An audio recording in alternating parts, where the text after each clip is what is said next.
Sa teacher nating naging pangalawang nanay natin. Oh, Scarlett, kanina ka pa tahimik. May problema ka ba? Ano po kasi, ma'am? Family problem lang po. Oh, kwento mo sa akin. Makikinig ako. Baka may matulong ako sa'yo. Nak, ang bababa ng mga scores mo sa akin. Nangangalib kang bumagsak. Ma'am, sorry po. Dami ko po kasing inisip na itong mga nakarang araw eh. Sige, pagbibigyan kita ngayon ha. Pero promise mo sa akin na babawi ka next quarter. Talaga, ma'am? Thank you, ma'am. Babawi ako, promise. Sa teacher nating hindi madamot sa grades. Okay, class. Pwede na kayo mag-lunch. Oh, hindi ka kakain? Wala po kasi akong baon, ma'am. Oh, eto. Kumain ka na, oh. Salamat po, ma'am. Magsabi ka lang sa akin, nak, ha? Hindi ka makakaisip ng maayos pag wala kang kain. Sa teacher nating nagbibigay ng pagkain. Sa lahat ng mga teacher sa mundo na nagturo sa amin kung paano lumaban sa buhay, Happy Teacher's Day! Gusto ko lang maging malinaw sa inyo na dito sa klase ko, ako ang nasusunod. Naintindihan? Ma'am, eto po yung assignment ko. Anong klaseng assignment to? Parang ginawa lang ng bata. Mababa lang grades mo dito, ha? Pinaghirapan ko yung assignment na yun. Sino ang pambansang bayani natin? Ma'am, Scarlett. Ang pambansang bayani natin ay si... Oops! Napakabagal mo sumagot. Ang pambansang bayani natin. Straight to the point ang kailangan ko sagot. Ayusin yung sumagot, ha? Hindi na kayo elementary. Opo, ma'am. Pinayagan ba kita kumain sa loob ng klase ko? Ma'am. Akin na yan. Kung ayaw niyong binabastos kayo, wag niyo akong bastusin. Oo, be. Kain tayo sa labas mamaya, ha? Hala, galit na si ma'am. Umalis lang ako saglit, ganyan na kayo. First meeting pa lang natin, pinapakita nyo ng mga ugali nyo. Buti pa yung kabilang section, tahimik lang. Kayo na ata ang worst section na napuntahan ko. Kung kami ang worst section, ikaw ang worst teacher. Sorry po, ma'am. At dahil dyan, bibigyan ko kayo ng maraming assignment. Ma'am? Oh, Scarlett, kamusta ka? Sana ikaw na lang ulit teacher namin. Ang sungit ng bago naming teacher eh. Hayaan mo. Next quarter, ako na ulit ang magiging teacher nyo. Talaga, ma'am? Thank you, Lord! Update sa nawala kong passport. 9 o'clock na ng umaga at literal na wala akong tulog sa kaka-overthink ko. So pupuntahan ko na yung store kung saan ko naiwan yung passport ko. Lord, sana nandun pa. Nag-search ako tapos 10 a.m. daw sila nagbubukas. So pupunta na tayo doon bago sila magbukas. So naglalakad lang ako papunta sa subway. Nandito na ako sa subway, guys, and kinakabahan na ako. Hindi ko talaga alam gagawin ko pag wala talaga dun. No, hindi pwede. Makakapag-Japan kami. Kasi sayang yung mga binayad ko, be. Guys, nakasakay na ako. Guys, nandito na tayo. Kinakabahan ako. Tapos naiihi pa ako. Guys, wish me luck, Lord. Please, sana nandun. Nandito na tayo sa Myeongdong, guys. Tapos dun yung papunta dun sa store. Ako lang pala mag-isa ngayon, guys. Hindi ko kasama si Honey Bunch. Solo traveler. Pinapaayos ko kasi siya ng mga gamit. Pag uwi ko dun sa hotel, diretso na kami airport. Ganun. Grabe sa isang katangahan. Sobrang mahal. Mahal maging tanga dito, guys. Wait lang, may napapansin ako. Parang ang fresh ko dito sa Korea. Yun yung glass skin, no? Ito yung store, yung tier. Diyan ko nawala yung passport ko. Lo, tinitignan ako na ito, oh. Guys, may mga staff na. Try ko magtanong if may nakita silang passport. Sana pansinin ako. Hello? Deadma challenge sila, guys. I left my passport yesterday here. Yes. Can you please check? Guys, sana nandito? Tinakabahan na ako. Lord, please. Magkakabait na ako, please. Hala, guys. Hala, ano tong hawak ko? Passport ko yata to. Yes, makakapag-Japan tayo, guys. Over naman, no? Hindi na siya nag-overthink. Iniisip ko ngayon, pupunta tayo ng Japan. Guys, nasa airport na kami. Tuloy na kami sa Japan. Bye, Korea. Ano masasabi mo? Alas na tayo ng Korea. Babalik pa ba tayo dito? Yes, at sana next time hindi mo na makakalimutan yung passport. Good morning, class! Bakit ang dami nakadikit sa wall? May ballpen, may walis. Ma'am, uso kasi to. Ididikit mo yung mga bagay gamit yung wall friction. Parang ganito. O, di ba, ma'am? Ano? Wall friction? Hoy! Baka mahulog ka dyan! Kung mga bata to, kung ano-ano kasi nakikita niyo sa TikTok na yan eh. Try ko naman tong calculator. Ang saya! Tingnan niyo, dami ng gasgas ng wall, oh. Tanggalin niyo na yan. Kung hindi, i-absent ko kayong lahat. Guys, Si ma'am naman na idikit natin sa pader. Hoy, mangulong niya kayo. Ma'am, huwag kang matakot, ma'am. A few moments later. Hoy, ibaba niyo ako dito. Guys, dismiss na daw tayo, sabi ni ma'am. Uwian na. Hoy, isusumbong ko kayo sa principal. Yuck!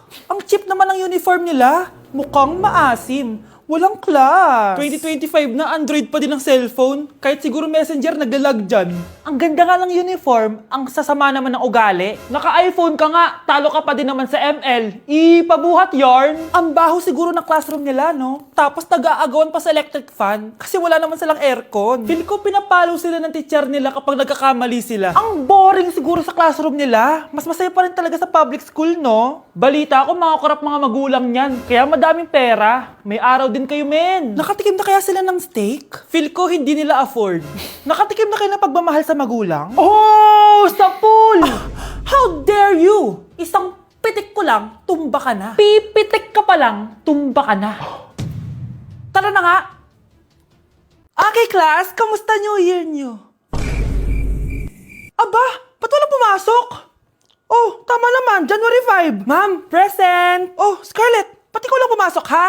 Nasaan mga kaklase mo? Ayun, ma'am. Lahat sila nasa birthday ni Kay. Ha? Nag-usap-usap silang lahat sa GC na hindi sila papasok ngayong January 5 kasi nga, birthday ni Kay. Sino ba yung Kay na yan, ha? Ewan ko din, ma'am. Invited nga daw ako pero hindi ako pumunta kasi hindi ko naman siya kilala. Humanda silang lahat sa akin bukas. Ikaw, perfect ka na sa akin sa quiz at assignment. Yes!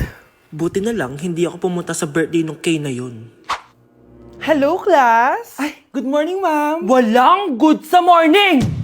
Sinong nagsabi sa inyo na huwag kayo lahat pumasok kahapon? May nakita kami sa TikTok, ma'am. Wala daw pasok kasi birthday ni Kay. Ah, TikTok?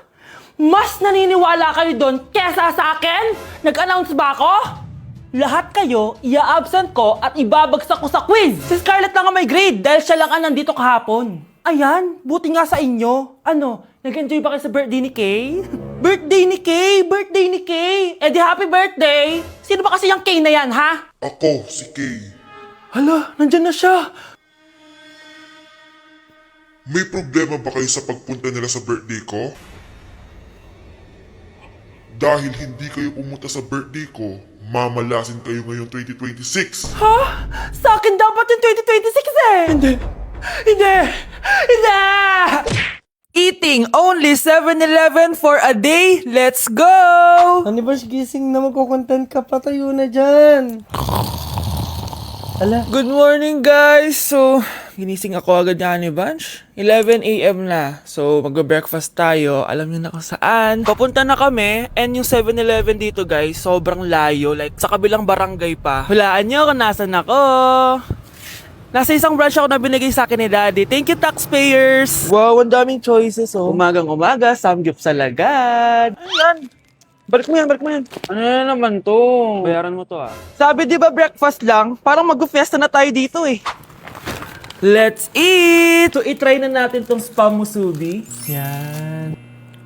Mas masarap yung sa Japan, pero masarap din naman to. Meron tayong samgyupsal.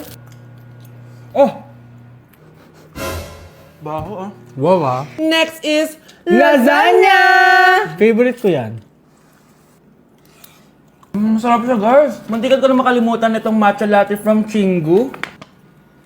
Hindi ko siya gusto. Parang lasang artificial. Sarap niya! Two types of people. Ubus namin. Baka sabihin niyo hindi namin inubos. It's lunchtime, guys! So, kakain na naman tayo. Bosh, gusto ko ng pad thai. Hindi po, ate. Kaya nga 24 hours 7-Eleven challenge. May kinikrave na akong ibang pagkain, pero 7-Eleven pa rin tayo, guys. Malay mo may pad thai sa 7-Eleven. 7-Eleven. Let's go! Excited na akong kumain. So, nandito na tayo sa second branch ni Daddy. Yes, kung di tatanong guys, contractor po yung tatay ko. Tara. Wow, parang ang sarap nito. Ano na naman to? Bakit ang dami na naman? Pati yung kinuha ko kasi patay gutom ako. Water check. Mountain Dew Zero check. Another mukbang. 100 kilo challenge. Tinahin natin tong Gogi Mandu. Ganito yung tsura niya, parang siyang siomay. Sarap! Dito ko lang to natitikman. Wow, ang daming laman. Liempo. Sa akin, chicken. Kimchi rice talaga? Bumili din pala ako ng laing. Laing.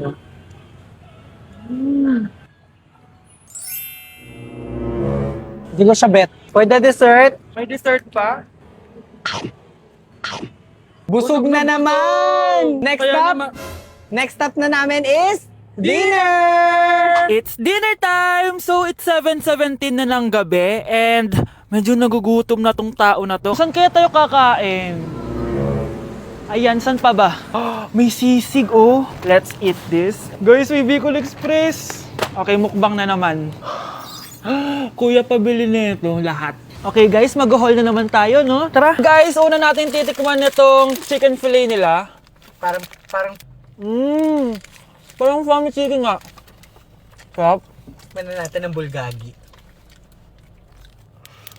Mmm. Sarap, di ba? Sarap! Unboxing! Sana secret. Oh my gosh! Ang sarap nito! Ngayon lang namin na-explore yung mga pagkain sa 7-Eleven sa Pinas. Sausaw natin to sa sabaw ng Bicol Express. Okay, next naman namin natitikman na itong sisig. Masarap naman pag maasim. Grabe guys, nabusog talaga ako, malala. Kaya naman, kung may challenge pa kayo guys, i-comment nyo lang dyan at gagawin namin yan. So yun lang guys, thank you for watching and see you on my next vlog. Wow, vlogger.